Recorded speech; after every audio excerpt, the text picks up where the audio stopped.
Good stuff. Little different format than usual or from our past virtual team meetings. I thought we'd do a Zoom call and get a little different interaction this way and include our ALC on board as well and kind of get their insights and all sorts of stuff. I trust everyone's having, excuse me, a really awesome summer. It's nice to have a little break in the cool air. My air conditioning's been running nonstop, but that's okay. I'm not complaining. It's all good. It's better than minus 40. So today we're going to go through quite a bit of stuff before we invite our ALC on the call with us. Many of them are already here. And there's lots of stuff that's been going on in the background, lots of stuff that Marvin and Christine have been working on. And I also want to highlight some of the things that are rolling out the month of August and into the month of September as well. So I'm going to share my screen here and show you a couple of slides, and that will kind of kick us off here. So here we have, let's just see here. Okay. So as you know, we introduced, for those that have been with us for a few months now, KW Command has taken over our paperwork submission. And while it was a great reason for us to move over, going paperless, it created obviously some work in the background for many of us. And if you have not jumped onto your belt or the belt system, please do so. I talked to the girls this morning that is accepting your paperwork on your behalf. And we're doing anywhere from about 25 to 35 transactions or submissions a week, which is good.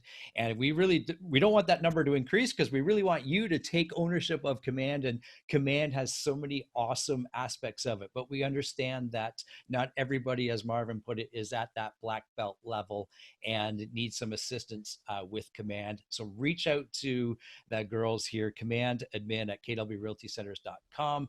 They're happy to help you. They'll submit your paperwork on your behalf. They'll also guide you through it if you need some extra guidance. So reach out to them and they will for sure help you. And as you move through the system, for those that are in that black belt level, and utilizing some of the Command features like the Facebook advertising, Google advertising, all that kind of stuff. We want to reward you for that. And we want to help you create more leads for your business. So if you are using that, we're happy to offer you a credit for Facebook advertising. Reach out to Stephanie for that. And we want to see everybody getting to that level. So good stuff. Good stuff. Okay. Next thing. Okay, here we go. Mega Camp has just been announced, and that's our, usually it's held in August or September down in Austin. It's a mastermind with a lot of the top realtors at Keller Williams, and Gary Keller and Josh Team and others host it. Of course, this year is slightly different and it's going virtual. You can see the dates there, September 15th to the 17th, and the address, the website address to sign up. I think it's about $109 or something like that. 3 days full of different masterminds. And if you haven't been to Mega Camp, ask those that have been, because it is an incredible opportunity to go learn. And they are bringing in some top panelists from all over the company on what they're doing in their business, similar to what we're doing this afternoon, and at a very, very high level and down into the nitty gritty to help you with your business. Again, we're here not to create great agents. We're here to create great business owners, and Mega Camp is a tremendous piece out of that. Next is our Ignite program.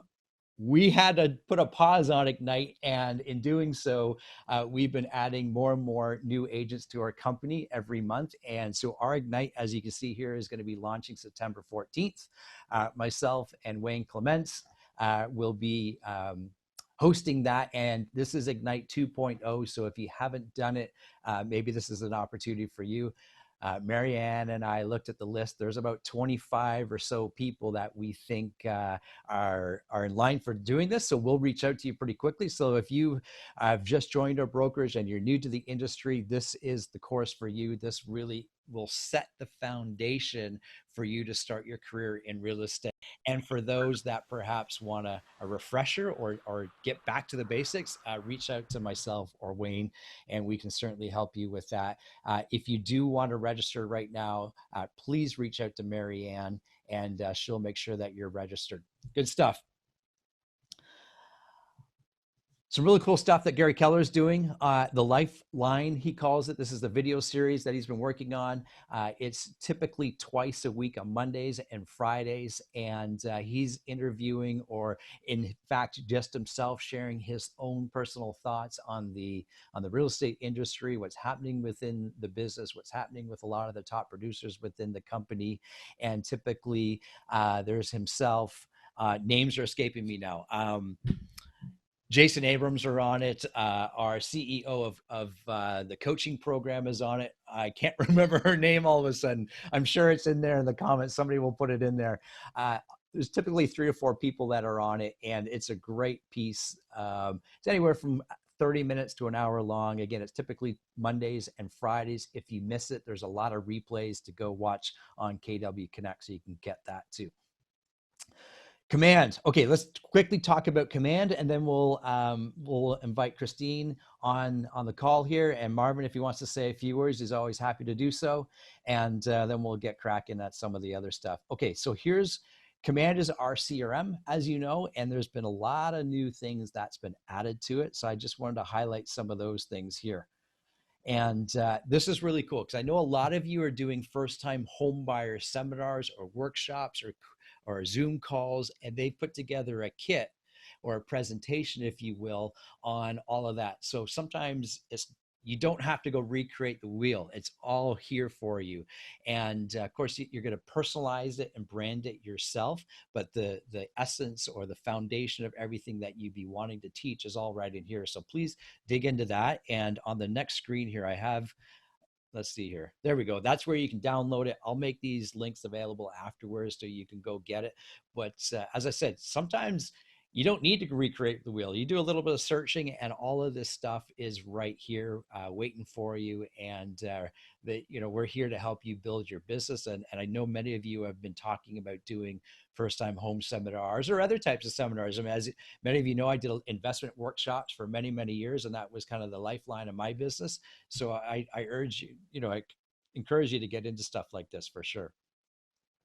Okay, new in designs. I'm going to go through this really quickly because if you're not looking at Command on a daily or a weekly basis, you kind of miss out on this stuff.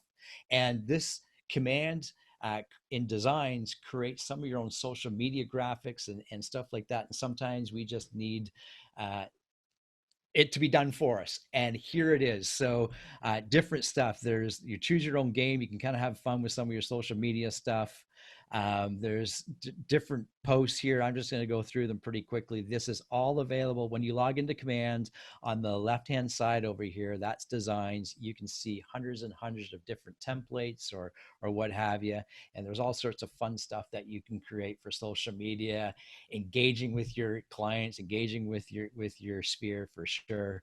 All sorts of not only social media graphics, but there's templates in here of stuff to use. So there's the home buyers kit, the how to sell your house kit, all that kind of stuff, and some neat stuff in there. Cool. Gary? Okay, broker bits. Christine, if you're set, I'm gonna let you kind of take over this bit.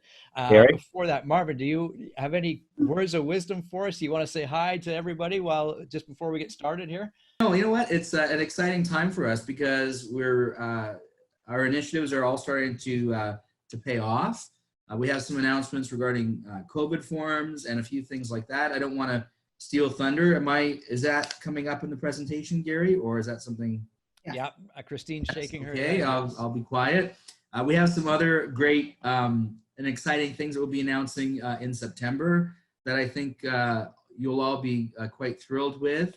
Really, our role is to keep looking at, with the ever-changing real estate market, where deliverables are required. Because I think we could all agree it's not what it was. It's not going to go back to what it was. And we don't really know where it's going. It changes so quickly.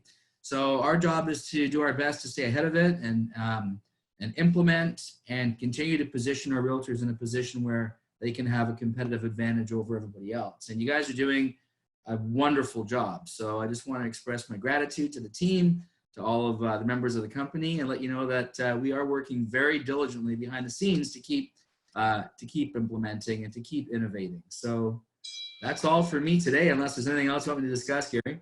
No, all good. Thanks, Marvin. Okay, thank you. Christine, over to you, my friend. Okay, so there's a theme to today, and it's called clarity. So you will be receiving shortly the newest broker bits, which really talks about clarity on so many levels, and certainly some questions that you've raised, but from a compliance issue, we have some requirements for clarity as well. So the first of all, I wanted to talk about the new web forms and AuthentiSign. If you're using it to its fullest potential, there's amazing resources within that. Certainly preparing an offer can be down to 15 minutes or less. One of the things I did want to announce that we've been able to amalgamate when they did all these changes, repeated changes to web forms, we lost the ability to have our clauses and our different forms in there in their current state, and they somehow lost the ability to have all our offices amalgamated. So step one is complete. I've now completed the amalgamation of all our offices, and shortly Marvin's doing a Marvinized review of clauses, and nobody writes a clause like Marvin. And as soon as those are complete, I will upload them so they will all be available, both the independent clauses, or the individual clauses rather, and the amalgamated clauses. And so for those of you who might be new, I just want to explain the amalgamated clauses. So what we did was we referred to it as a clause sandwich. So we grouped several clauses together so that you could take a section of them, then perhaps a center section of them, and then the final section. So the first section might be for residential, where it was, pay a further deposit, mortgage clause, all the standard clauses. And then there's a center clause if you're selling a residential or waterfront property that you can add in there, which covers, the well, the septic, all those things. And then there's the final set of clauses, which is, where the keys, further visits, all those things. And with the condos, there's a beginning one and an end one as well, the same end one. So those will be updated and available for you shortly. We're going to go over that. Marvin's reviewing them. So that's number one. Number two, with the web forms, it's an incredible time saver, and we've gotten through a lot of glitches, certainly even on the learning curve. But one of the current glitches that we are seeing 83% of the time, which becomes a concern for compliance, is both when you receive offers and when you write offers, we're missing feet or meters. And that can become quite a concern. And Marvin looked into it this morning, and it's happening when you use the automatic fill feature. For some reason, it's not importing it. We're anticipating that at some time TREB will update that. But for now, you have to be diligent about going through those, the page one of the agreement of purchase and sale, and making sure that feet or meters is in there. And it can, become a legal issue. In Broker Bits, I did put in some of the examples of, what can happen. Excuse me for folding paper. For instance, if a home purchase was with the intention of later renovating, doing an addition, or installing a pool, and they could go back to you and complain, I thought that you said meters, or it was meters, it wasn't feet. So it could really impact that, certainly on farms where they're basing their purchase on a per acre cost. They have to be able to meet their yield and crop requirements, or in grazing for their livestock. So there's many examples in there. Please take time to read it. So we want you to understand that feet or meters has to be put in there. And if you miss it inadvertently, you have to write an amendment. You have to correct that. It's really important. We can't overlook it. And so I've also put in the broker bits what courts have ruled on it. So this isn't something that is taken lightly. The onus is always on you to do your paperwork correctly. And as you know, it's become a fairly litigious society. We want to make sure you're covered, as always. On to clarity, there's been some questions raised about the residential tenancy agreement and the standard lease form. So some realtors believe that if you do the government required lease, you don't need to do the agreement of purchase or the agreement to lease. So you've got to look at it as two separate entities. One is an offer, and one is, the fine print of what will be covered if they sign that offer. We're asking you to do those simultaneously. The reason is, how can you honestly say that you have represented your client in their best interests if you haven't really informed them of what is going to be in that final lease? So we want you to do both of those up front. It's for residential. So that was a little clarity on that. And Marvin, was the leader way ahead of governments and our regulatory boards. He created the 5 COVID forms, which have been adopted. That the moment that article launched in REM magazine, Gary had to field hundreds of calls from different brokerages and independent realtors who wanted copies of our forms, because we were the first again. So what has happened from that is that, they've modified them. It's always easier to modify something that's been created for you than to create it from scratch. So we thank Marvin for sort of leading the charge in that. And once again, he's leading the charge. He's refining that all 5 forms down to 1. And it will be melded into our broker bay. So it will go out on automatic signing when someone books an appointment. It will take a tremendous amount of stress away from you. So thanks, Marvin, for going into that and the COVID forms and working that all out. Also want to inform you, I've seen, when I sign off on checks, I've seen that some of you have moved, because I know you have, because I signed the disclosure, but here at the office, your check address still remains as the previous address. More concerning to that is the RICO requirement is that you inform RICO of a change in your personal address within 10 days. Some of you have probably exceeded that. Please just get it done. Finding out about a complaint from RICO later is going to be far more severe. The other thing is, with a brokerage, we have to mitigate our exposure and our responses. It is the broker record obligation. My license is online for every single transaction. And we don't take that lightly either. Thankfully, we have probably the best trained realtors in the country, I'd venture to say.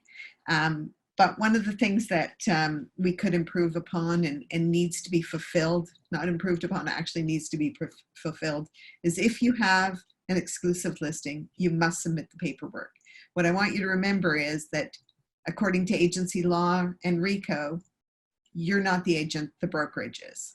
So although the term agent gets used loosely in the general public, legally, we need those forms submitted so that we can review them, keep you safe, keep the brokerage safe as well. Okay, another one that seems to be skipped recently, and it's happened both in leases and in purchases. And again, it could be because we're seeing many multiple offers situation. When you receive an offer, even though no one has said they've shown interest, you have to register that offer. So if you're the listing brokerage and you receive it, don't assume that the person submitting it has registered it. Please go onto Broker Bay and either submit it that way or you can get in contact with the front desk and submit it. The other thing that has come to light, which I think we really weren't diligent about, is if you have shown your own property, you also have to inform those buyers that you've taken through the property, that you received an offer. So RICO says any interested party. And clearly they showed interest, they showed up at the property, you toured them through the property. So you must inform them as well that an offer has been submitted. 2 more things. FinTrack. Every 2 years you have to do a free FinTrack update. So fortunately, this is, I think, the 2nd year that when you do your mandatory course update, it is now part of RICO that you can do the elective, can be a FinTrack elective. But if you haven't done that, and it's been 2 years since you have done a FinTrack update, you must complete it. Thank you, to our brokerage for setting up my KWRC.ca. There's now a full FinTrack course there with a questionnaire at the end. The questionnaire gets filled out and sent to Marianne because we have to track it. Part of our FinTrack requirement is that we not only monitor who has taken the courses, but we also have to monitor if they've understood them. So the questionnaire is that for that reason. So take a look at mykwrc.ca under the broker. The broker tab. You will find, pardon me, the FinTrack course. And I just want to bring to your attention as well that for FinTrack and compliance, the fines are massive. If you think RICO's tough, you haven't met FinTrack. Last time we had a FinTrack audit, we're preparing for another one because apparently they come back every few years.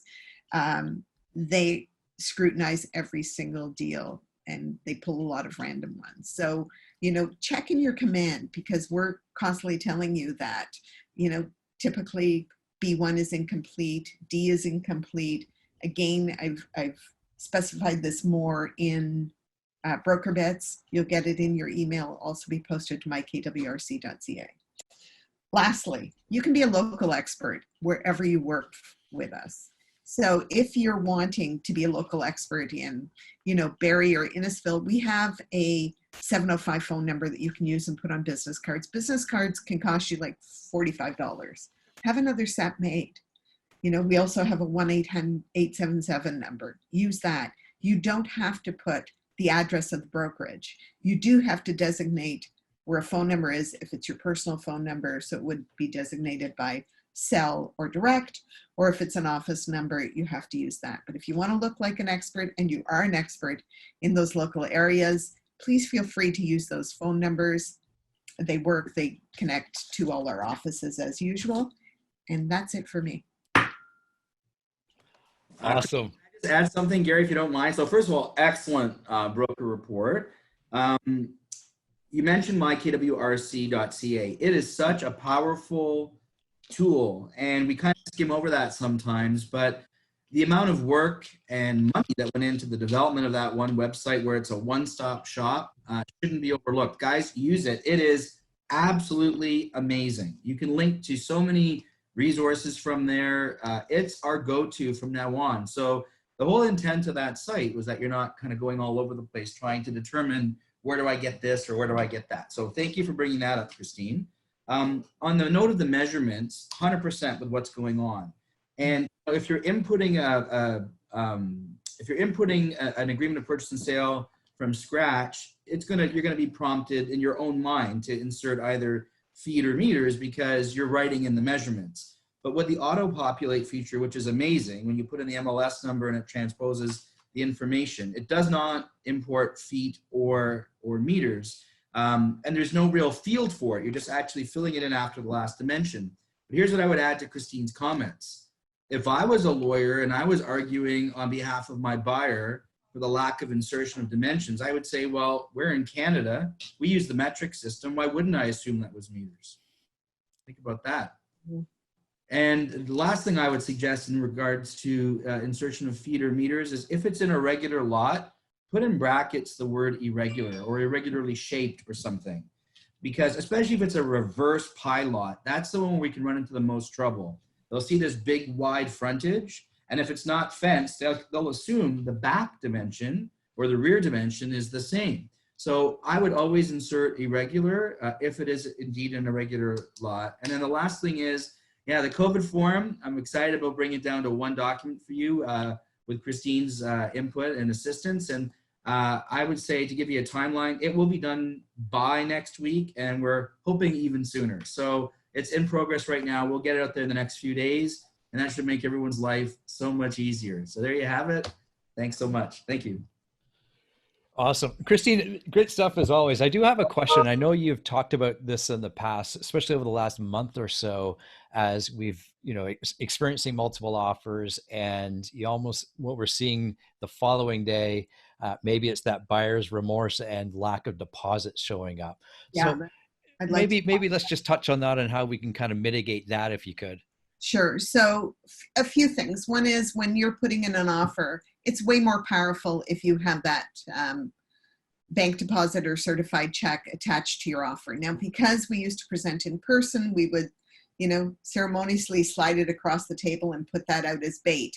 Now we don't have that ability. So I just did an offer 20 minutes ago. I made it the first page of the offer. So I had my clients go and get it and put it on the first page of the offer to have that effect.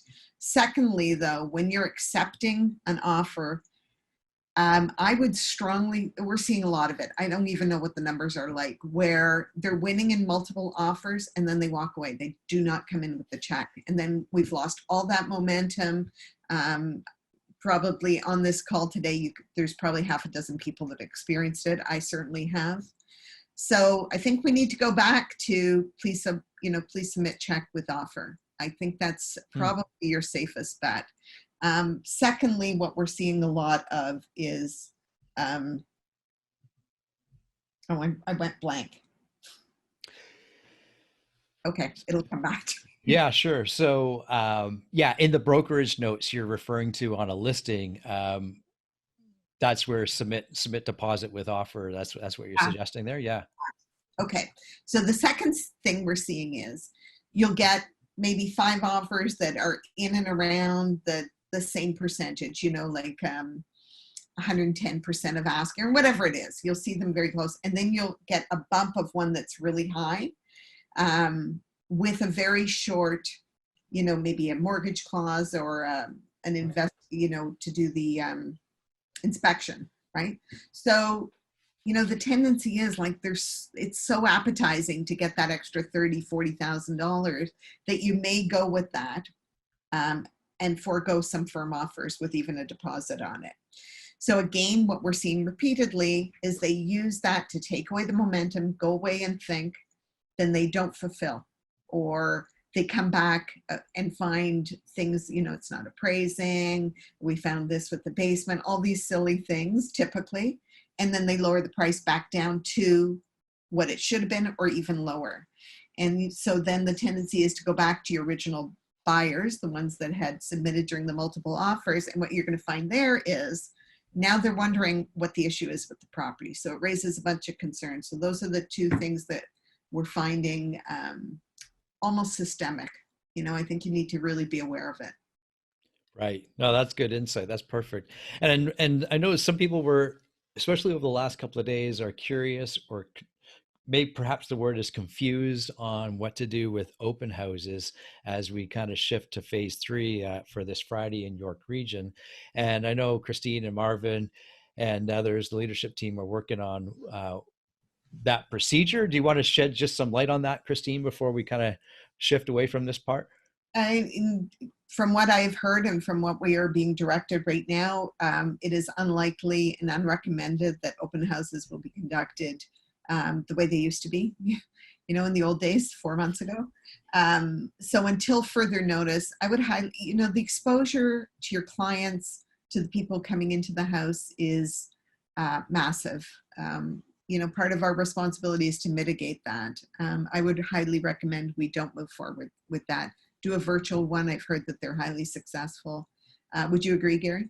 Yeah, and we're seeing that from other industry leaders, not our industry bodies, but the top agents in the local areas are saying just the same thing. At the end of the day, we are working for the client, which means we have to also protect the client.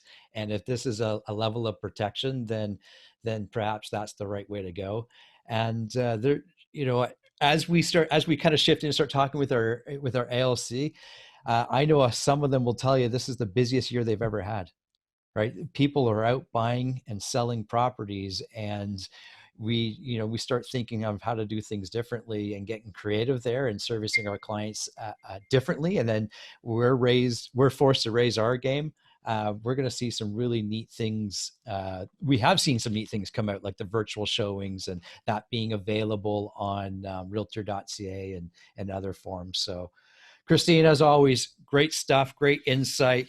Everybody, this is worth its 10 times the amount of weight in gold, because the broker bits that Christine puts together, she puts a lot of thought in it, and the information that she takes from the different committees that she sits on helps us as a brokerage get better. More importantly, helps you as the realtor get better in your business. So Christine, we owe a tremendous amount of gratitude to you. So thank you again. Awesome. Okay, good. Good, good, good, good. Let's kind of transition over here a little bit. And again, always thanks to Marvin and Christine for their insights. You can't replace that insight with just anybody. So thanks again to them and for everything that they do. Okay, so part of our call today, as I mentioned in the couple of Facebook posts and what have you, um, we thought it would be kind of fun to do a mastermind, kind of appeal, pull the curtain back, peel the onion away, if you will, and talk to some of our top producers in the company and just see what they're doing in their business, how they've pivoted, how they've changed their business, or maybe they haven't changed. They're doing the same thing still, and that seems to be working for them. And it's always good to see what other people are doing in their business. So we're always thankful for when our own agents share that with us. And that's exactly what I thought we'd do today. So if you have questions as we're going in here, I'll do my best to keep track of the chat. And perhaps we'll have to circle back a couple of times to ask some of our agents some of those questions. That's okay. And this is, I have some questions that I gave them, but again, you're going to get out of this what you put into it too. So if you have questions or comments, feel free to jump in and type your question into the comments there. And we'll wrap this up by 1:30 or sooner if need be, but that's when the cutoff time will be. So that gives us lots of time to kind of get a peek into somebody else's world, their business. And what I find when we do things like that is they're no different from you and I, and we all have the same issues typically, and it's just neat to see how other people get over those obstacles and elevate their business and do some of the things that's important to them. So our ALC, for those that are new, is our Agent Leadership Council, and we have 6 members on that council, on that committee there, and they help they are your voice as a realtor within the brokerage. They help run the brokerage and steer the ship, if you will. They each of them they take on a different responsibility. So whether that's from the education standpoint to the growth standpoint to the financials to our culture, all sorts of stuff. So I'm going to bring these people on, and so here's your instructions, ALC members. You'll have to unmute yourselves so I'm not looking all over the place for you, because there's a lot of us on this call. And so we've got Terry Hastings. She runs her team out in the Wyerton area. We've got Michelle Terzis. We've got Michael Tuff, Colin Campbell, Wayne Clements, and Kirby Chan. So in that order, I'm just going to go Terry. Some opening remarks, say hi to everybody, if you will, and just some of the things that you've been doing. Give us like the 1 minute bio of Terry Hastings, just so everybody can kind of get to know you. Is that okay?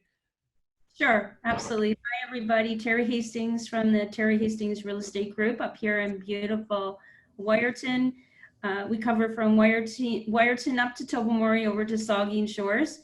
We are very busy. We are already ahead of our last year's production already in July.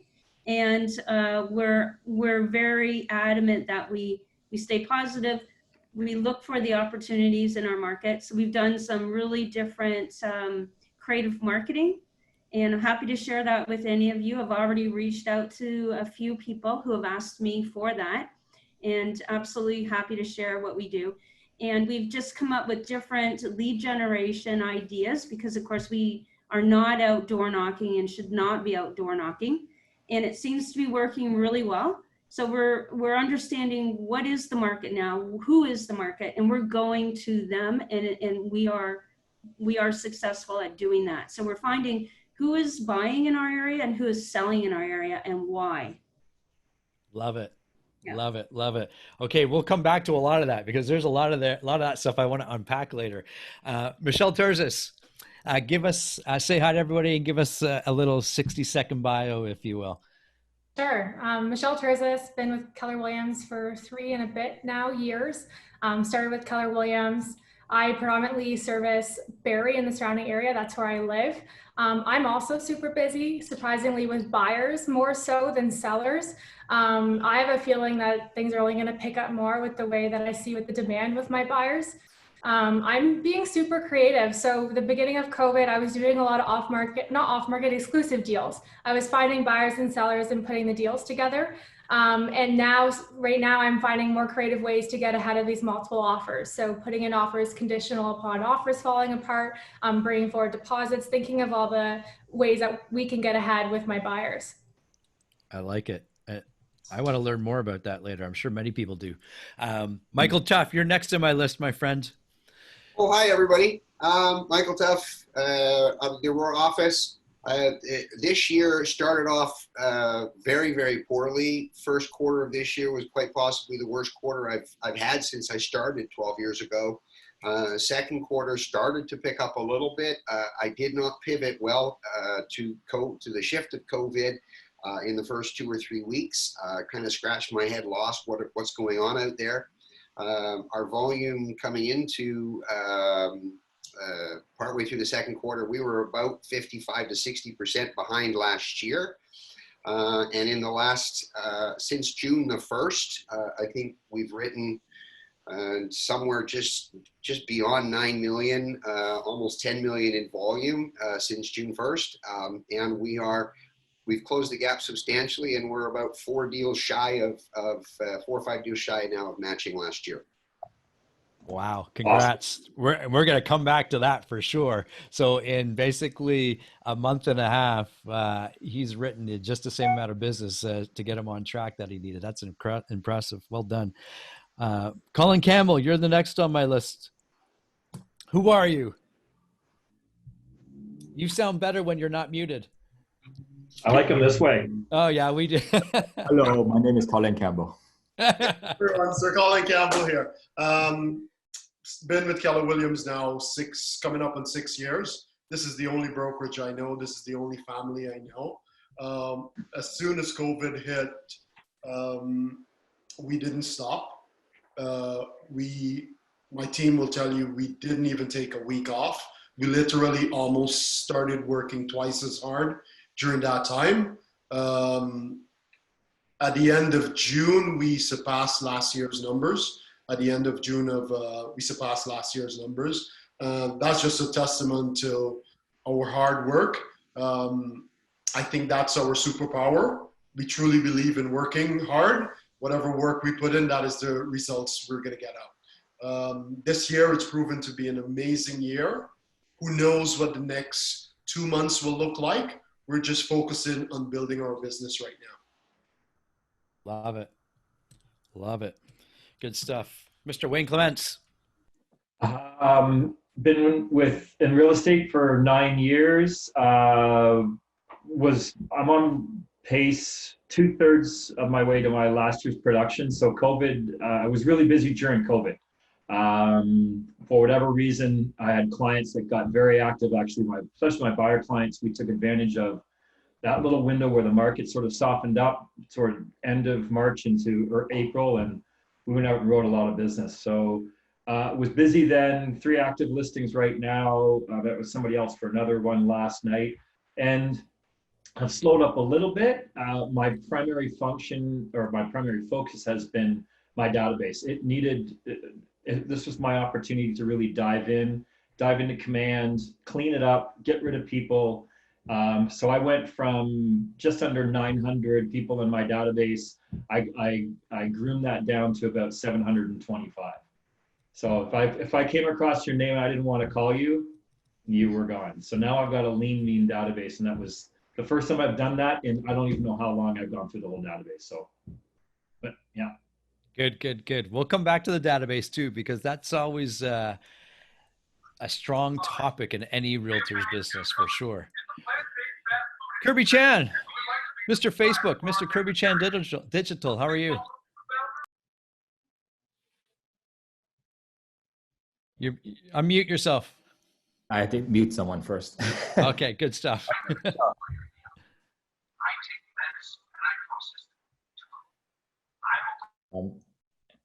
Yeah. Okay. There we go. Okay. Hi, everybody. I'm Kirby Chen. I've been Keller Williams. It's my 10th year. And I've known as the Facebook playbook guy. You know, I've lead generated on Facebook. I wouldn't even call it lead generation. I'll call it relationship building on Facebook. During COVID, the one thing that Carrie and I decided to do was work less. So we decided to work less, and our aim was to earn more. And that was a challenge for us. Was how do we homeschool our children, which was something we always wanted to do, and then still produce inside of real estate. And so one of the things we did was move everything online, which was our Facebook playbook, building relationships all online with velocity. And one thing we did was hold on to our best 10 clients. Those were the those were the first thing we did, is hold on to our best 10 clients. And so those ones, of course, did the transactions during COVID. We poured into them. And then, so we've basically worked 50% less, and we're about 70% now of last year. Yeah. Good. I like it. Work less, earn more. Work less, earn more. I started a couple of things too. I started the digital marketing booking company with somebody I'm part of, and then also started a hardware company. Good. Yeah, just a reminder for everybody to mute their microphones, because then we get to, otherwise we hear your entire story in the background. But all good. This is actually going really well for a group of almost 80 people. I'm pleasantly surprised and very thankful that we've not had too many interruptions. So this is good.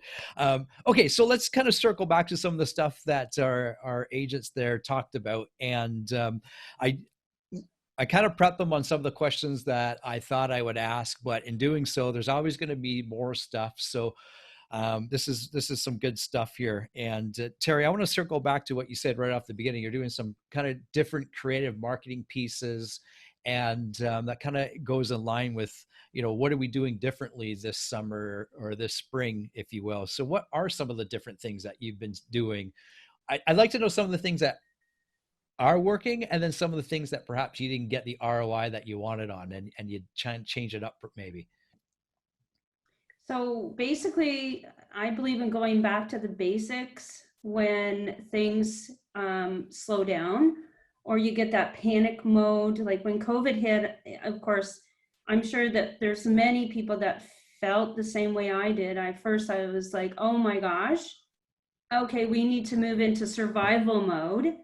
And what does that look like? So we got everyone together and we said, okay, everyone get your expenses in order. You have to read shift. You have to go through the shift.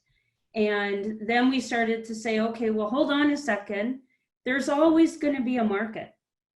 No matter what, there will always be a market. I know better. So what in our area does that look like? So we sat down and we talked, brainstormed, and we surmised, and we were right, that a lot of pent-up demand will want and happen for our area because we have a lot of acreage, we have waterfront, we're blessed because we have space. So we anticipated that, you know, the bigger GTA, Kitchener, Waterloo, Guelph, London, where that's typically been our buyers, but we surmised that it would be heavier. So we went after that market socially, digitally, and then we were ready for them when they got here. So when they call or they show up, now they're showing up. We are ready to provide them the information and talk to them about, you know, how private it is here and how you can go for a walk along the beach. You don't need to worry about, well, not the beach, but along the waterfront. Our beach is now open, but it wasn't. But even though the beach was closed, you could go for a walk outside and be at the waterfront. So we talked to them about that. And so locally, we put in we put out a 4-page pamphlet flyer because we still have we know our demographics, so that's important. We know our local demographic for listings and for sellers. They're older and they still read print. So we went right back to the basics. I did a 10,000 flyer, and we said, right now we're moving into phase 2, but you still need to be at home. We want you to have something to do at home, be comfortable. So we put in our flyer a crossword puzzle, all real estate driven. And then we sent them to the website, our website, if they had trouble finding the answers or figuring it out. And then we ran it, I think, for a month. And at the end of the month, we said, you need to stay at home. Now it's getting nice out. We want you to be comfortable. So we gave away a patio set. So it pushed our SEO for our website huge. So most people who are looking now online to come to our area, they're finding us that way because we're ranking really high. So that went over really well. And so I like it. I hope in the crossword puzzle, it was your hints were like, who's the best realtor in the area? Terry Hastings team, all that kind of stuff. This is good. Keep going. This is great stuff. Well, Wendy created it, our rock star assistant, and I at first I'm like, Wendy, this is too hard, and she said, okay, I'll dumb it down a little. But some of them said it was difficult, so that we had them engaged. We had a lot of entries, and so that went really well. So then as a team, we got together. Our other team members are coming up with ideas and how to keep the engagement throughout our area, is so that engagement, we're targeting sellers. So we're now targeting buyers that we know want to come here and buy. So our biggest market is really GTA selling there and buying here because they want out of GTA if we get a second wave of COVID. Yeah. The big thing I took out of that, Terry, is and I think a lot of agents kind of missed this, is that you identified who your market was. You identified who your potential buyers were for your listings. Was that like, how did you come up with that? Is that just something you knew as a basic of business that you had to do for this spring? Well, we looked at our stats from the past, and we also looked at our tourist stats, because in our area, and again, that's where you just dive into your market. Who is your market? Where is your market? Where do your buyers come from? So we want to know who's spending the money, who's selling, what kind of age demographic in the city is working from home currently, and can they continue to work from home? That's important. Because if they can work from home in the city, why not move here and you can work from home here? That's a large part of our new market here, our new buyer market here. I like it. So let's keep on the topic of marketing and doing things, maybe outside the box or different from what you're used to. And Michael, I'm gonna direct this question over to you. So admittedly, you did not have a stellar start to your year. And then within the last month and a half, or since June, perhaps beginning of June, the business and the volume that you've written has just exceeded itself over and over again. That doesn't just happen.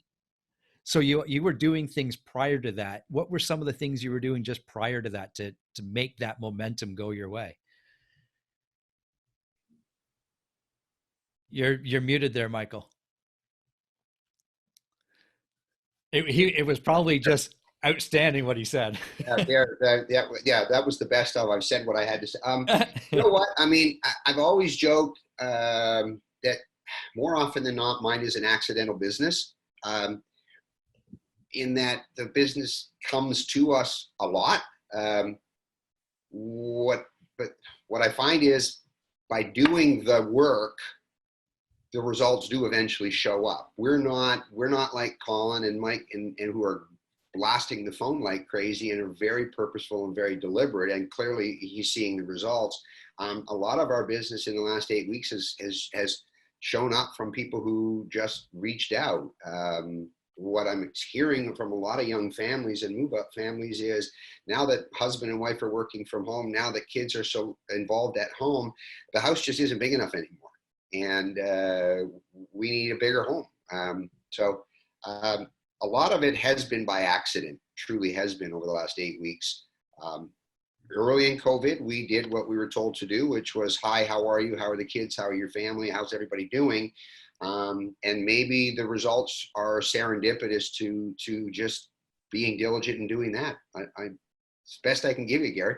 Well, and you're holding back a little bit, I know, because you're a great networker as well, and you do plant seeds along the way, and perhaps some of those seeds, your business is similar to what mine was, where the business would just come. But if I hadn't have created those relationships or been out into the community years ago and just keep doing that, people wouldn't know me from the next realtor in a sense. So. I know you do that, and you do that well. Just even networking within your own little sphere, and that sort of thing. That's a big part of it for sure.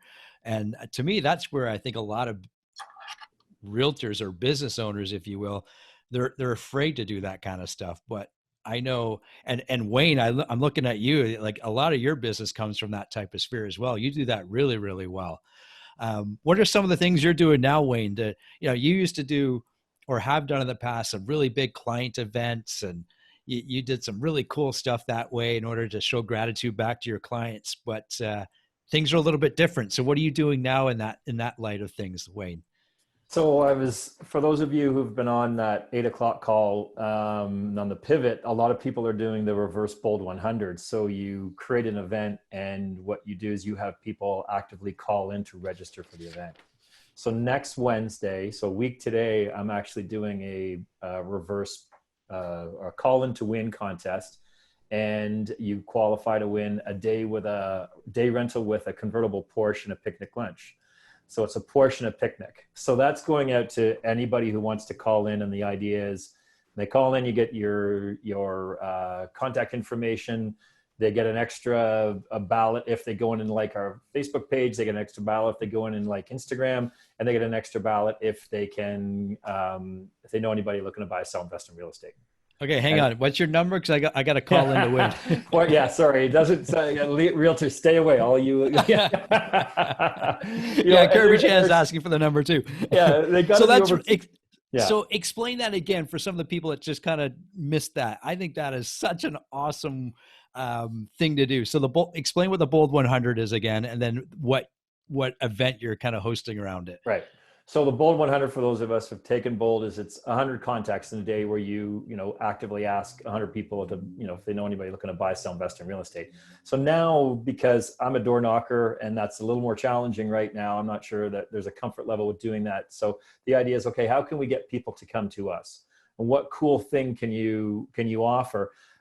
We looked at experiences. Experiences are still a little tough right now because, stuff's not really open. And like Gary said in the past, I've done movie theaters and done all kinds of other stuff and can't do that right now. So we thought, okay, what's interesting enough that somebody will call in to register for? What's something that somebody would really like to do, but would never do it themselves? So some of the guys down in the States are giving away smokers and green eggs. And we looked at that and went, man, that's a lot of money. Like a green egg smoker is over $1,000. But the Porsche, the day with the Porsche and the picnic lunch is about $500. So it's actually a really good, it's a kind of a low cost investment into this, and we're going to throw it at the wall and we're going to see what sticks. And then for my VIP clients in a couple of weeks, I'm going to do something called Buckets and Beers. I have sign me up. Yeah, I have a driving range booked with. We can only do 10 people at a time, so it's going to be a smaller end. And it's only for my VIP guys. So this is for people who have transacted with us. And they'll have an hour on the range, and I have a golf instructor who's going to wander the range, give them tips on their swing. They can have a beer while they're on the range, and then afterwards we're going to have dinner together. So the Porsche picnic is a big one. Anyone can call in, and the other one is a VIP event for our VIP clients. So that's going to be a smaller event. But so what, all you can do is throw it at the wall and see what sticks, right? Those are amazing ideas. I love it. What else you got? Everybody's like, okay, what else? Wayne, keep going. That's it. That's it. Okay. Yeah. Yeah. That's awesome. And this is stuff, especially the bucket and beers or what, like that stuff you can replicate, wherever, because it's just a small group of people. That is a really cool one. I like that. And the neat thing with that one, Wade, and I'm sure you've already gotten there, is you're going to be right there mingling with them. Yeah. right? So I won't hit balls. I'll just wander the line. And again, the cost in that is going to be, it'll be somewhere around $500 by the time we're set with that. But I don't mind spending money on my VIP guys, because again, these are the people that refer business to me all the time, and they're a good investment and stuff. Yeah, they deserve it. Let's land on that for a little bit, because I know, hey, some people, everyone's business idea of business or rewarding business is different. And in the past, I thought it was really important to reward those that gave business to me, being first of all, is it a client buying and selling? And we would do really cool different gifts and what have you. But as we all know, our clients should be our best raving fans and our marketing plan, in a sense. So if we're not willing to invest back into them for like the stuff that Wayne's talking about, we'll have a tough time growing our business. Because when Wayne brings in his VIP VIP clients, and they then go turn and talk to their neighbor. Yeah, Wayne took me golfing, or he took me and we did this. We went to the Star Wars movie last winter. He's an awesome dude. You got to go talk to him. You can't replace that with just great service, right? That's an experience that people will never forget. What's some of the other stuff? Like, do you do gifts, Wayne, for your sellers and buyers? Yeah, I do. I mean, I think it depends on if I kick anything in on the deal, obviously. Fair enough. But I do. I used to do. I've done everything from custom cutting boards to what else have I done? I've done gift cards. I've done all kinds of stuff. I'm kind of all over the map on stuff. And I've kind of gone back to Visa cards and a bottle of wine. But yeah, I'm all over the map on that one. And again, if you tailor it to somebody's experience, if they are golfers, give them a day on the course. If they like wine, then, like kind of ask those questions and see what kind of resonates with them, and hit them with something that's kind of thoughtful. I think that's the gem, the thoughtful piece. Whatever you're doing is something. So that, and you're doing a lot more than usually the next person is going to be doing. I've done things like I paid, we're doing investment properties and so forth. I paid for 40-yard garbage bins before. Yeah. And I said, hey, garbage bin's showing up on the driveway. I know you're going to order one, but it's on me. Like all that weird, quirky, but it's super personalized stuff. That's the stuff that's really important. Cool. Good stuff. Good stuff. Colin Campbell. Yes, sir. So Mike, who works for you, and Christina, who works for you, you're like, forget it. We're not slowing down. We're working. They must have really loved that. They work with me. They don't work for me. Right. Well said. Yeah. Well said. So how did so for those that don't know, Colin and Mike that works with him, they're on the phones every morning, and that is their lead gen time. They do not give that lead gen time up. And if they do, they replace it later in the afternoon and they do it again. Obviously the conversations when you're picking up the phone and talking to people had to change. How did it change at the very beginning to even what you're doing now? Well, before we even got to the phones, and the first question you asked, Gary, is what was that conversation like with the team when everyone is slowing down and we're deciding we're going to run a bit harder?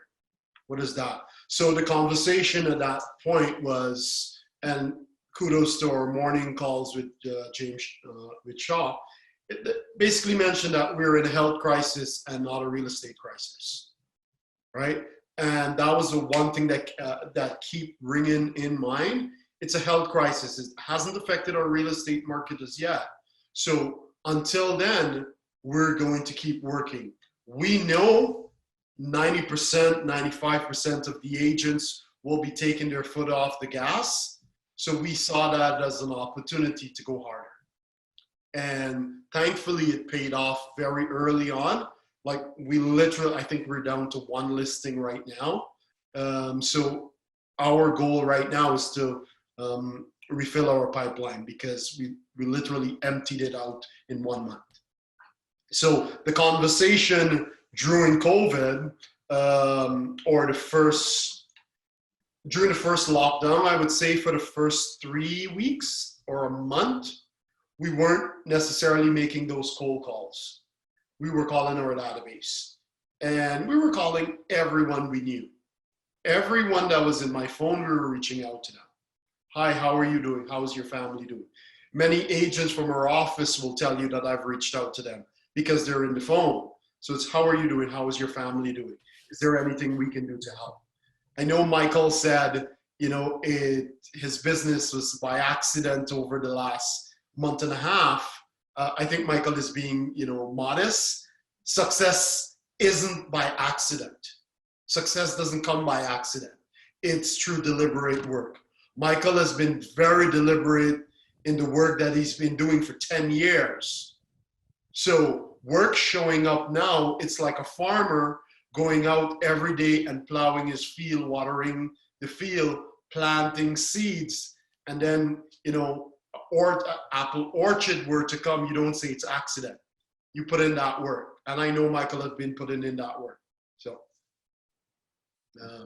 now, that's it, Gear. I don't know what else I could say. Well, that's good. And you're absolutely bang on with Michael, for sure. It's interesting. I want people to put in the comments, and you said something interesting there. Would you rather, here's the question, and I want you to answer in the comments. Would you rather make a cold call or a warm call? So fire that into the comments. And it's easy to sometimes call people that we don't know and ask for business, but the warm calls, I'll tell you right now, the warm calls is what's going to generate our business for us, because those are people that know, like, and already trust us. I had a friend, and I get into that mind space too. Like, I don't want to call those people, they know me and whatever. And I had a friend tell me once, Gare, people love talking to you on the phone. They just love talking to you. And I bet you, of the 76 people that are on this call right now, you are that person for other people. Because for the most part, realtors, our mindset is always the sky is blue, everything's great and everything. And of course, it's not always that case, but we don't know what that one phone call, and Wayne touched on this a little bit, Colin did, and I think Michael did, or some other people did earlier, is at the beginning, it's just that check-in call, the how are you doing call, and that can just change somebody's outlook on the day. You have no idea what they're going through, and just through just a simple quick call, hey, how you doing, just checking in on you, and let them tell you about their mountain bike adventure last night, like what I did, like whatever it is, right? It's going to ask, you're going to ask them what's going good in their life right now, and it's going to bring a smile to their face for sure. Here, what I can also say is, like, now is still the time to make those calls, because no one else is, reaching out to their clients apart from real estate agent. As your mortgage broker reached out to you, as your car insurance, your home insurance, any other professional that have they reached out to you during this time to say, hey, Wayne, hey, Linda, how are you doing? How's your family doing? Is there anything I can do to help? Now that's a personal call. Who knows what they're going through at that point? So it's always helpful. And the business will come. And you know what the other thing is? I think, I don't know about everybody else, but we sort of thought, when we looked, this whole thing started, we were like, okay, we're going to be out of this thing by July. So I think it's even more important that you call people now, because there might even be more stress in their life now than there was when they were hunkered down before, because now they're starting to think, I don't know about my job, and I don't know what else is going on. And now they may even just need to talk. Because I'll be honest with you, I'm more stressed now and than I was back in March, because I kind of thought we'd be through this thing and we'd be on the other side. But we might not get through the other side on this. Our world might not go back to the way it was before, and that's stressful for me, because I don't like change any more than anyone else does. So, but I think it's to Colin's point. You know what? We should be into the second round of calls to people right now. Just again, it's just checking in. And now that you've made the first call, you could actually bring up real estate this time around. Yeah, no, that's good. I want to get into some of the market questions, but I'm going to do that. We still have some time, so I'm going to do that a little bit later. So we're going to get to some of the market questions, but this whole piece on your mindset and generating business and taking care of our people, that's what's going to set you up for doing the deals for sure. And I wanted to make sure we just kind of stay around there as long as we need to. And don't forget, if you have questions, throw them in the chat and we'll keep an eye on them for sure. I want to talk a little bit about some of the social media stuff. And we have, of course, we have Kirby, who to me is one of the best Facebook gurus out there, and he's in our brokerage. So please take advantage of the Facebook lead gen, different training that he does and all sorts of stuff. And Michelle Terz is phenomenal on her Instagram page, absolutely outstanding. And both of you this question, and Michelle, you can answer this first. Did you change some of your message, if you will, your online message over the last couple of, well, let's just talk about over the last month. Has that changed over the last month or so, and what is it? No, my business hasn't changed at all. I would say I was operating virtually heavily before COVID, which has been fantastic. I am a huge believer in the 80-20 rule when it comes to social media. So you post 80% personal and 20% business. If you guys look at my social media pages, there definitely is a conversion aspect to it. So when you post something, you want awareness, engagement to conversion, but it's not pushy. So I've just been very respectful to what I've been posting, especially with what's going on in the media, and thinking about how all different types of people are going to take certain messages. So just an extra precaution when putting words online. Yeah. I love it. I love how precise you were. You knew exactly, what you're posting. Everything comes, you think about your posts and what it's going to do and how it's going to, enrich somebody's day or not. And the stuff, if you're not following Michelle on Instagram and what have you, go do it. Go do it for sure. A tip to take in consideration when you post is, for those who don't know, I'm trained neuro-linguistic programming. I have my license, so I've learned a lot behind the science of communication. And whenever you post something, you have to think of how we take in information. So we take in information through our senses. Obviously online, you can only see things and hear things. So you have to think about what you're using for sounds, what you're using for colors, what you're using for images when you're posting things online to make sure you're really getting to the main message that you want to make. And same with words. The words you're using. Yeah. I can see Christine Tona shaking her head in agreement, who comes from that whole marketing world and background. So bang on, Michelle, good stuff. Kirby, you use Facebook kind of unlike anyone I know. You use that as your database and a tool to reach not only your existing clients, but new clients. How has some of your messaging changed or adapted over the last month or so? Well, strategy is the same. Content's different now, that we're reaching out. Just like everyone said, they're doing it on the phones. I'm doing it over messaging. Like, how are they doing? How is their family doing? One key thing that we just kind of switched up over the last year was, instead of asking for business, so many people have asked me, how do I get business from Facebook? And then over the last year, we stopped getting business and we started becoming, promoting me as a celebrity agent. So it's like, there's no other agent. This is the guy. So put me up on a the team put me on a pedestal. The team is Carrie, basically.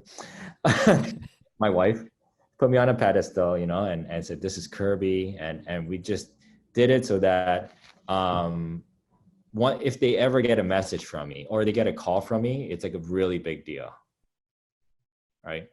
And we just changed the way how I occur to others. Okay, and that just shifted everything. It's like, that shifted everything. Everything of my message that I put out became 10 times more effective when I'm looked at as the celebrity agent. Interesting. Okay. So here, I'm gonna share a little bit about this. So I'm gonna put in the chat. If you guys don't check the chat, too bad now. You have to check it. This is my basically the different types of posts I do on Facebook. There's the authority, right? That's the one that turns you into a celebrity agent, right? Shows how you're an expert in that. The connection, how you connect with people, right? Sharing more about you, right? How you're vulnerable. They're not just rah, just in real estate. And then you got engage, right? It's about action. You got tag others. You bring them into your story. And then you got the sizzle, right? The sizzle is going to be 100%, right? About your products here. So remember that 80-20 Michelle talked about 20% real estate? That's the sizzle then. Okay. And so that's the formula that I follow. That's the same formula I use for my product launches. And I want to share that with you. I like it. And then I got a request from Stevie. Stevie says, what's your script then? What's your message to people for business? Well, the message is very simple. The message we use is not, hey, do you have any referrals for me? Do you have any business right now? It's going to be about support. So I support them. The question they ask me is, Kirby, how do I support you? Like, how's your business? How's the market? Well, then I get them into the fold. Remember this one here? Engage. I engage with them. So I asked them, hey, could you support me? Right? Give me some advice. I need some feedback, real life feedback, because you're a client. Tell me, what did you love about our team? What did you love about working with us? They tell you how they love working with you. Then you ask them in a message, how can I share that with more people? How do I get this experience to more people? Like, I have 3 options right now: Facebook ads, bus shelter ads, or word of mouth, referral, person to person. 100% word of mouth. Okay, people say, Kirby, you got to do a word of mouth. I said, okay, but how can you support me in that then? And they say, oh, you know what, Kirby, I'm going to share this with, who can you share it with? I'm going to share this with my women's group, for example. I get it by when, and I get a date, put it in my calendar, and then by that when date, I go and follow up with them. How was it when you shared it with your women's group? Okay. And that's the step-by-step. Instead of asking for a referral, is that you get them to come up with it. They came up with word of mouth. I like it. I like it. Bus shelter ads, no, they. Yeah. Mike Russo, I like it too. There you go. There you go. Good. Well, we've all, we've all had to do things a little bit differently. Our conversations may change, but I can tell you what hasn't changed over our 6 ALC members is their determination to succeed in what they're doing. And they, as Colin put it, we put in the hard work, but it's very focused work. And that's the important thing here is, and Michelle mentioned it, the 80-20. Well, that 80-20 rule is across a lot of things, right? And we really do want to be spending, the most amount of time with that top 20. And if you've got past clients, that should be your top 20 because they're the ones that are going to generate some referrals and leads for you for sure. Good stuff. Okay, so let's transition a little bit out of mindset and the things that we've been doing and how we've been reacting. And I want to talk about some market questions, if that's okay. We got, it's 1:17. I said we stop at 1:30, so we'll just keep going to 1:30 and we'll stop by then. If you guys, again, if you have some questions, throw them there in the chat and we'll see to it. So what is going on in the market? Colin and Wayne, you guys work that Aurora New Market market. There's Michael as well. And I want to know what happened to the spring market and what is happening with the summer market. I'm going to you, Wayne, because you're smiling the biggest because you probably don't want to go to you, but I'm going to you. So where the heck are we? Is there, are we in that typical 4-season cycle or I don't know what. I don't know. I think it feels like if you look at the numbers, and I really haven't run the exact numbers comparing July to what, but I think the entire market has just shifted forward or back, whatever way you want to talk about it. March, April, and May are now June, July, and August. Like the inventory is down. Percent sold is up. Median and average home prices are all up. It's all just kind of pushed forward. That demand was out there, and it still continues to be out there. And I think everybody who's on this call is going to, I'm not sure that there's an area of the GTA that it's not seeing that. Yeah, Christine shared a stat with me last week from the Barrie board, and the number of listings were down compared to last year, and the number of sales were dramatically up, and that just proves the whole supply and demand, and is going to drive that year over year price up. Are we seeing that around that whole York region area, Colin, or do you agree with what Wayne said? Now's the time to say you don't agree. This would be awesome. Come on now. I'm gonna leave the chat room now. Yeah. Totally agree. I was just laughing at what Chris said. GTA Greater Tobermory area. Yes, Chris, you nailed it. But absolutely, we're seeing that. We're seeing that everywhere. Totally agree with Wayne. With it just shifted. We were all at home during March, April, May, and now we're in the spring market. This is not a typical summer market. We're in the spring market. What is to come after this? We'll wait and see. But we can only work with the market that is in front of us right now, and that's what we're working with, the spring market. Good. Okay, so I'm gonna take your lead there. I'm gonna throw it over to Michael, and I'm gonna put him on the spot. You ready, Michael? Because you are a script master. How do you handle the question? I'm gonna wait for the market to slow down. When you say make the wait till the market slows down, what specifically do you mean? So I'm a potential buyer, and I don't want to buy in this frenzy. What advice are you giving those types of buyers? I was sorry. I was role playing it with you. I am so sorry. Did I ever miss that cue? Try that again. Well, Mr. and Mrs. Buyer, would you, I can appreciate that the prices are going up pretty aggressively right now. And the reality is sometimes you're just going to have to hold your nose and jump into the deep end. And because the house is going to be worth 5% more by the time you move in. Yeah. And so at a role playing, we're definitely seeing that over the last couple of months, have we not? Yeah. And Michael isn't just saying that. He's got proof in the pudding with his stats as well to go along with that. And on the flip side for our sellers, well, if I sell, I got to buy something. Right. Is it the same conversation, Michael, or what are we having there from a seller's perspective? Well, I mean, a year ago, the conversation was we have to get your house sold and make sure we kind of have the money that we're going to need to go buy you the right home. Now, in terms of our sellers, the market is very aggressive.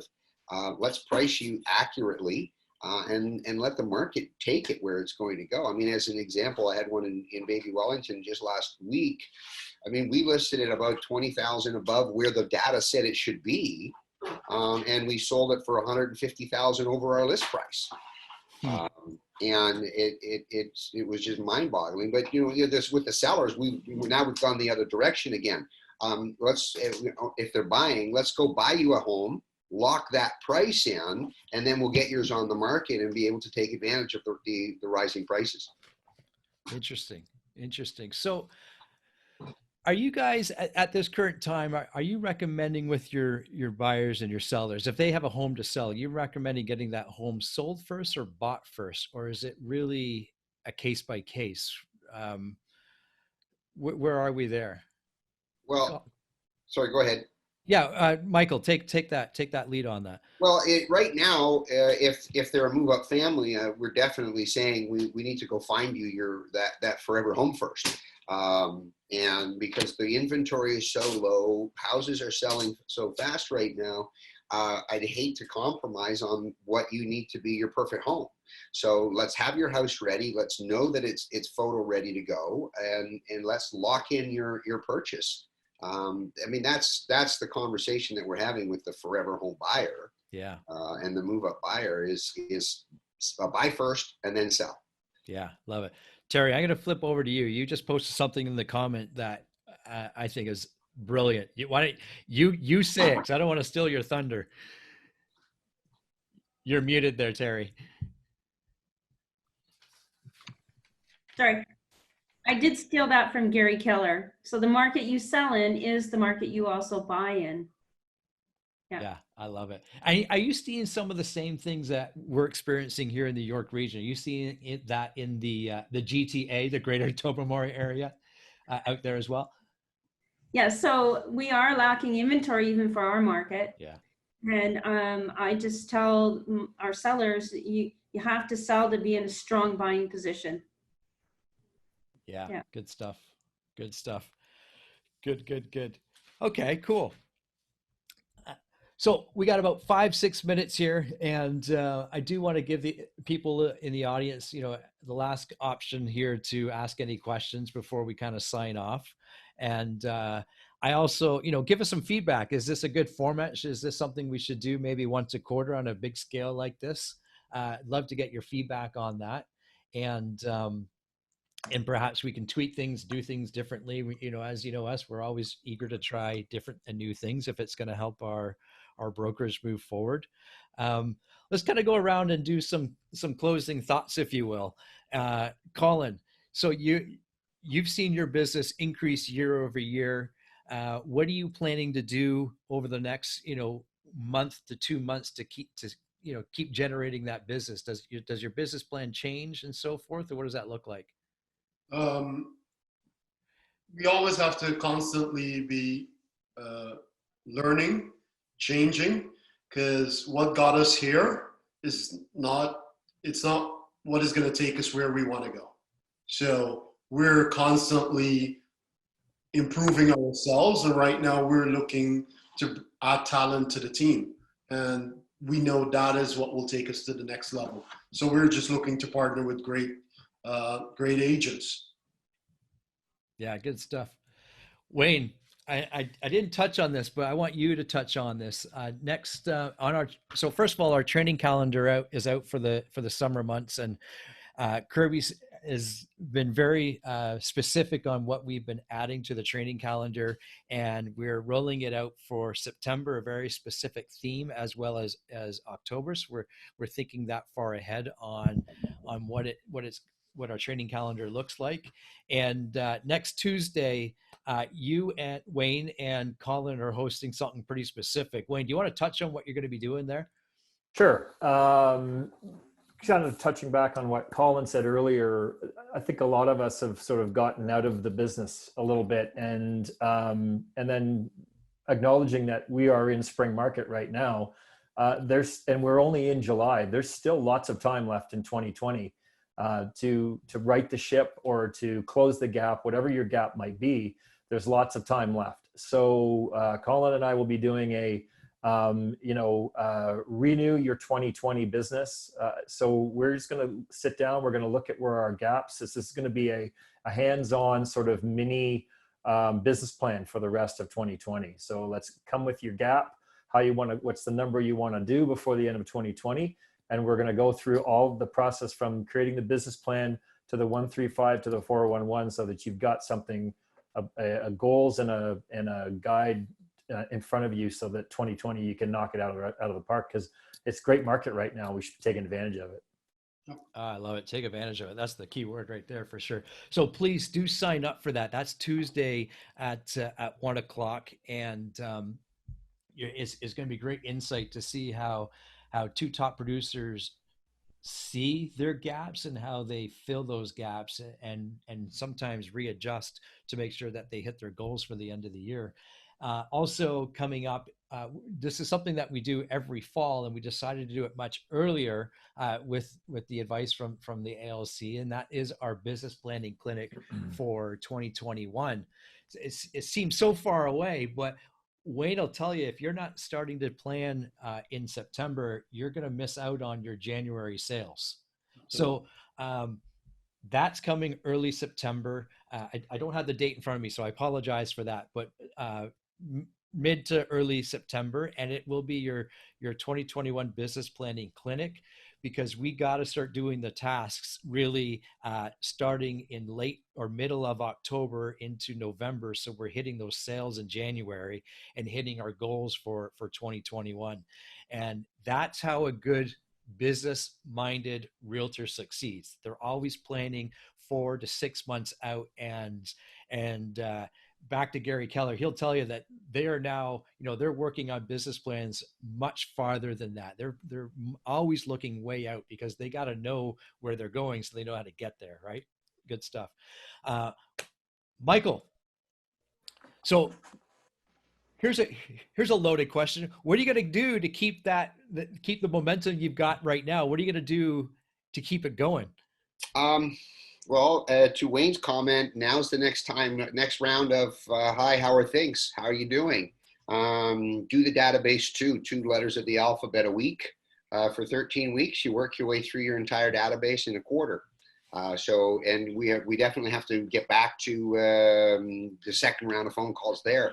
More important than anything, Gary, I'm actually going to take the next 3 or 4 days and do nothing. I'm exhausted. It'll be the first weekend that I haven't been completely consumed with offers and conversations. And I'm doing nothing this weekend. I'm recharging. Good for you. And Michael has mentioned this to me in the past, is some of his best years has been those years where he has purposely taken time off throughout the year because he's re-energized throughout. Marvin will tell you the exact same thing when you're doing your business planning and your planning. Go book your time off first. So good stuff, Michael. Great stuff. Michelle, what are we going to be doing over the next month or so for your business? Yeah, so I spend a big part of my day focusing on myself and making sure my mindset's right. So I'm going to continue setting goals outside of work so that my goals outside of work basically mend into work. And then I'm even better at when I'm working because I'm just as successful outside of work. So I'm just going to continue with my schedule, waking up early, working out, doing some affirmations and so on, continuing with my social media pages. And I'm also really working on the way I communicate with my first-time home buyers because they're all ready to jump, but with a little bit of fear, they back out. So just knowing my product, knowing the locations, being able to answer all the questions. So I find myself right now going to way more homes to view them to make sure I know exactly what I'm up for when I go to the home. Great stuff. Great stuff. Kirby Chen, perfect. You're feeding your mouth. Some closing remarks. I'd love for you to give us the little 60-second or less commercial on Quantum Leap, because that is such a powerful program and one that you've taken the lead on for this month. So give us that overview of what Quantum Leap is. Quantum Leap is what is our founder. Gary Keller has developed all of his systems, his models of how he built Keller Williams. He put it on to a course called Quantum Leap and shared it with all the agents. Imagine that. A CEO sharing all of his models and systems. And what I'm doing is 6 sessions at the office, sharing this great content, sharing these concepts, how they've applied to my business, in the hopes and the intention that this is adopted throughout our office. So really, if you know the be, do, achieve, those 3 steps, the first step is always going to be the being, like how you're being. So working on yourself first. And this is the course to start with that, to work on yourself first. And it goes more than mindset because it also has a chapter, where my favorite chapter is the making money chapter, right? How your money makes money. So guys, if you guys can join me, check the training calendar. We did the first session already. It's the recordings inside our Facebook group. And then the second session is when, Gary, do you know? Second session is coming up. It's in the calendar. Second session looks like it's this Thursday. No, a week Thursday. I apologize. Next Thursday. Yeah. Okay. Thank you. Yeah. All right, guys. Thank you so much for tuning in today. This will be saved and posted onto our Facebook channel. So we have it also available on the KWRC website. I do truly ask for feedback and to see if this was a format that perhaps we should roll out more than more than we have been doing. And it's always neat to see everybody's smiling faces and so forth.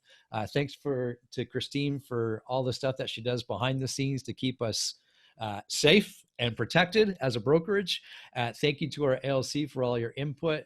And thanks for everybody tuning in today. We had a lot of fun. I know I did, and I got a lot out of it. I got some good notes here. Everyone, have an amazing, amazing rest of your day. We'll see everybody real soon. Bye for now.